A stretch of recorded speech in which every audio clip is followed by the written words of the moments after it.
about our hopes and dreams for retirement, and yes. what happened? So some of our dreams, our hopes are put on hold for right now. As you see that the stock market has tumbled, and who knows when it's going to come back. And in addition to the stock market, Social Security is up in the air right now, and also ACA, which we were going to get my health insurance. ACA is also up in the air, and it's just too risky. Right? Too risky. It is. It's too risky. So I guess I'm working for another few more years. Just a few. A few. Or I thought it was 4. So I guess I'm working for 4 more years. How do you feel about that, Steve? Sammi seems to be excited. She goes, well, some more treats for me. You keep working, I get more treats. Yeah, Sammy's a sweetheart. So I guess I'm working 4 more years. And so hopefully by that point, the economy will be in a better position and I could retire then with Social Security. But what if it isn't? I mean, at some point you may become disabled or unable to work. What would we do? Right. So then we have to kind of look into our savings and where we could possibly cut back. Well, we don't have a lifetime of savings. We were counting on our 401k and Social Security. Right, exactly. I mean, we were diligent planners our entire marriage. We don't have pensions. So we put into 401k our entire lives. We put in Social Security and also the equity in our house. But see, this is seeming eerily similar to the Great Recession 2008. Right. Our house may actually plummet in value as well. Yeah, true. So if stocks go down, our house plummets, and Social Security is gone. That's a precarious situation, isn't it? It sure is. It sure is. Some people are predicting that once the market goes down and crashes and interest rates start to come down, that the economy will pick up at that point. Well, it's just a wait and see game. Nobody knows the truth or the answer. It's a scary time, isn't it? It sure is. I mean, you saw all those protests on Saturday. What day was that? Yeah, hands-off protests. April 5th, was it? Yeah, I believe it was back in April 5th. Lots of scared people. A lot of people probably wanted to go out and couldn't go out. I don't know. It's a scary time not knowing. So, how do you feel about the fact that you will probably have to work 4 more years, and I might possibly have to go back to work, which the reason I don't is not that I'm lazy or anything, but that me staying at home allows Steve to do less around the house. Okay, so I may have to get a job, which was a joint decision that I didn't because I had given up my career for our children, that whatever I make would be low wages, and by me being at home, I'm able to do quite a bit more so that Steve can do less, such as cutting the grass, taking care of the dogs, organizing, all those fun things. Exactly. So working 4 more years, it's not really what I'd like, but it's what you have to do. Sometimes you don't get a choice to do what you like. But I can definitely handle it for 4 more years. You look at the payoff at the end, and it kind of drives you. So it's not bad. Well, here's the scary thing. I mean, we've been focusing our whole life on preparing for retirement, and you think the payoff in 4 years. I don't feel as confident. I've lost all my confidence. I feel like we don't know that 4 years. If the economy does turn around, will it turn around again? I don't know. I don't feel as confident as you do. I know when the Great Recession hit, I knew it was long term. I knew instantly it was not a quick fix. With the degree of businesses failing every day, you drive around and you go to a store and it'd be gone. And the sheriff's department was in our neighborhood every day, where we lost, I think, a third of our homes were foreclosed, and it was a very, very challenging time. So I do have those vivid memories, and what's happening right now. If kind of reminds you of that. Well, we didn't mention the layoffs too. The federal layoffs trickle down to the private industry. And so, yeah, with all the layoffs, there's less and less dollars in the economy. Everything's tightening up. So, yeah, it is scary. But the whole point of today's video was because we are organizing our house, trying to declutter because our dreams of moving are shattered. We were hoping to move, and downsizing is actually more expensive than not moving. We thought that getting a smaller house would be cheaper, but it's not, because smaller houses are marketed as retirement homes, and they're typically more expensive and have monthly fees, and because they typically will cut the grass, and those monthly fees can be quite high. They can be $500 a month. Right. Well, since we can't afford to move, we are reorganizing, and I decided we wanted to move our IKEA pegboard, which so many people have loved watching my IKEA pegboard videos. We wanted to show how easy it was to move, because we used command strips. Command strips, the new best thing. Instead of putting holes in the wall. So Steve is a pro at this. I am not able to move them without ripping the paint off, even though you're not supposed to. So here we have some video of Steve taking the old board off. We only moved it within the same area in our primary bedroom. But here it is, Steve.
Downstairs about 2 years ago to a very small, maybe 12 by 12 secondary bedroom, as our daughter was supposed to move in with us 2 years ago, and we were giving her the primary, which is quite large and upstairs. So we moved downstairs, and we have absolutely loved it, right? Yes, exactly. It's cozy.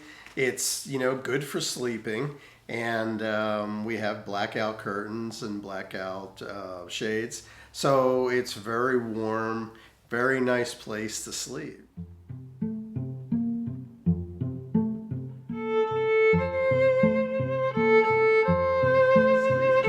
Well, most people thought it was odd moving to a small bedroom, but why do you need a large bedroom? Because that's right. To get the maximum sleep, and we all struggle as we age to get good sleep. You should have a tiny bedroom and only sleep in there, not have a computer, not have a TV. Those are the things that those are the things that keep you awake. They limit your sleep or keep you off the blue lights, or your brain stimulated right before you go to bed by watching TV or being on the computer. So we moved to this bedroom. The one thing we miss is it is a very, very small closet. So I keep my clothes in this closet while Steve keeps his clothes upstairs in our original closet. And we do miss the shower. We don't like climbing over tubs at our age, just in a preventative move to try to not fall. We don't like to have to climb over into a tub to get to the shower. We like to just walk into the shower. So we do go upstairs for the shower as well as Steve's clothing.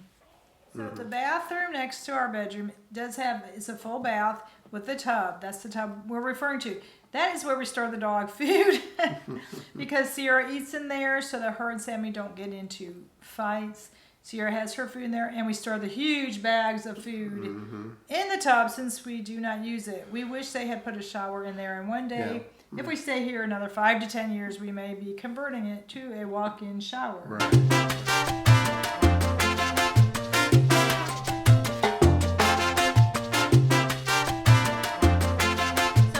Back to the pegboard. Steve has taken it off of the wall. We used hydrogen peroxide to clean up any dust or debris.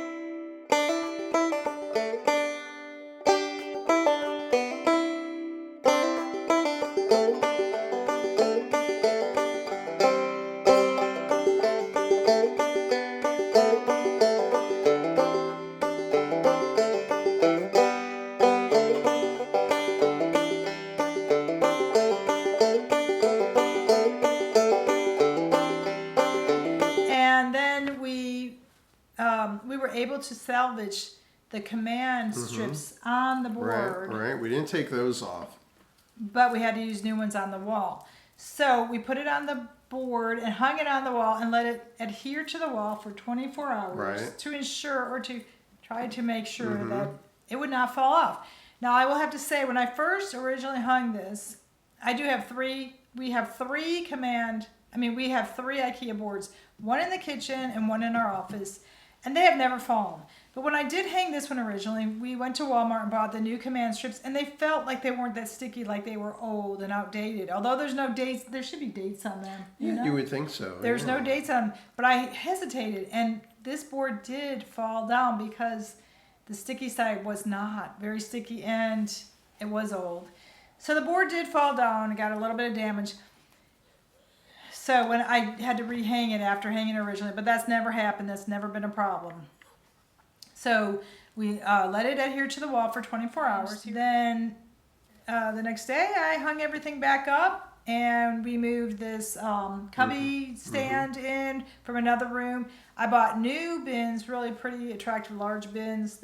I had a 3-drawer canvas 3-drawer container there. Oh, and Sammy's cage, her spare cage was there. But she would never sleep in there. She is so funny about where she sleeps, and she seems sleep deprived because these big ears, she hears everything. She doesn't want to miss anything. So we were trying to put a cage in there for her to sleep during the day, but it didn't work out. So we took that cage and put it upstairs. We're keeping that for travel because we're not gonna, we just bought it. That's a travel cage because her main cage has shelves, and it's not conducive to taking in a car or traveling. We bought it for the shelf storage for all of her supplies.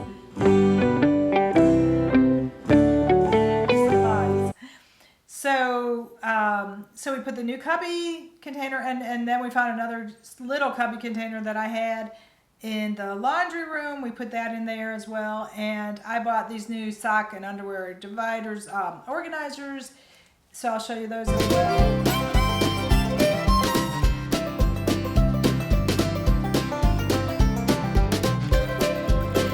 And so we are working. It's funny, as we're trying to declutter, we're buying more and more to declutter. No, it's more so to organize and, make sure everything is in its place. It feels like as we give away more and more, we're buying more and more to replace things. It seems like we're not getting ahead with this getting rid of stuff. Right. But it is getting organized. We did get rid of a lot of books. We took a lot of books to the library. Yeah, we sure did. And some clothes, shoes, right? We donated those to veterans. Right. We found a veterans group by Walmart.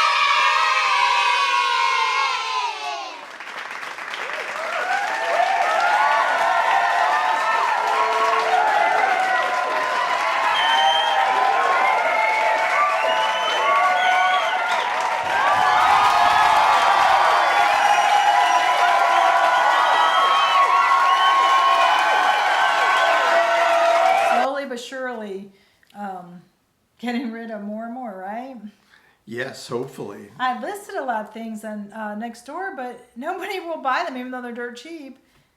I don't know why they're so hard to sell. I don't know if it's because nobody has money or what the deal is.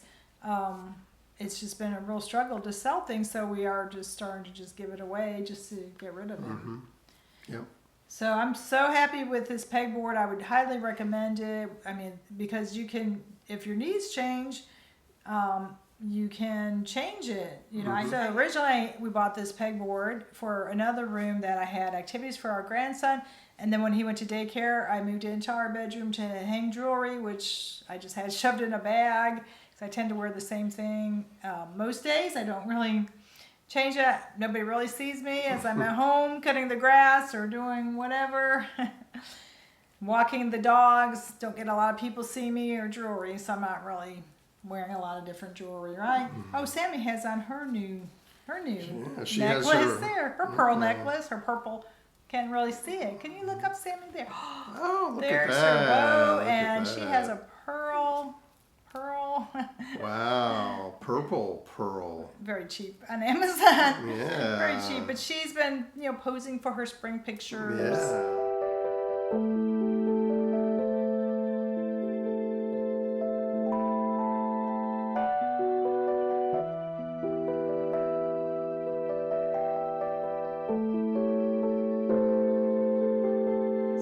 She insisted on coming up here with us. We were going to leave her downstairs, but she would bark like crazy. So she came up. See how she's sitting? She loves to be in videos. Loves the attention. She's almost a year old, right? Yeah, look how big she's gotten. 12 pounds. Yeah. I was only supposed to be 10, Look but at you. she is 12. Look but, at you, big girl. Yeah. Yeah. So we've been keeping busy making those cards for Cards of Compassion and Yeah. what else? Organizing, decluttering, making videos, stressing over the stock market and crying over our retirement, the trips we're not going to get to take, Right. the trips we wanted to take and now are gone. Yep. They're floating down the river. But we'll still have fun, right? We play our board games and Absolutely. They'll come back eventually. I'm just thinking it might be 5 years. I know it won't be coming back in the next year or two. It can't get back to that. It was how much was it? How much that was lost in the stock market? Trillions, not us. But it was trillions.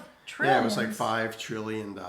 In 2 days. In 2 days. 2 days. It was a record, right? That was a lot. Well, never ever in the history of time No. has 5 trillion been lost, right? So no, it's not coming back in a day, a week, a month, a year. Really? If it ever comes back, I don't know that it will ever come back. I don't know. I read a lot of people say, I'm 64 and I'm not stressing. It's coming back. Well, I wonder if they have a business degree or know anything about business when they say that. Really? I mean, well, whatever. We will go on. We will persevere. That's we right. will endure. We will. We know through our marriage and lifetime how much things you go through in a lifetime. Yeah. It's life. It's life, Sure right? do. It's all part of life. You keep happy by getting your dog, your cat, playing games, doing your hobbies, exercise, eating right. Yep. Getting out. Talking to friends, posting videos. Posting videos. Yep. Getting out, looking at the blue skies. When they're blue and not cloudy. Yeah, it's been raining a couple raining. days here. But it's still happy. Good times. Yep. Good times. Yeah, good times. So Jinx. Jinx. Until we see you again. Take it easy.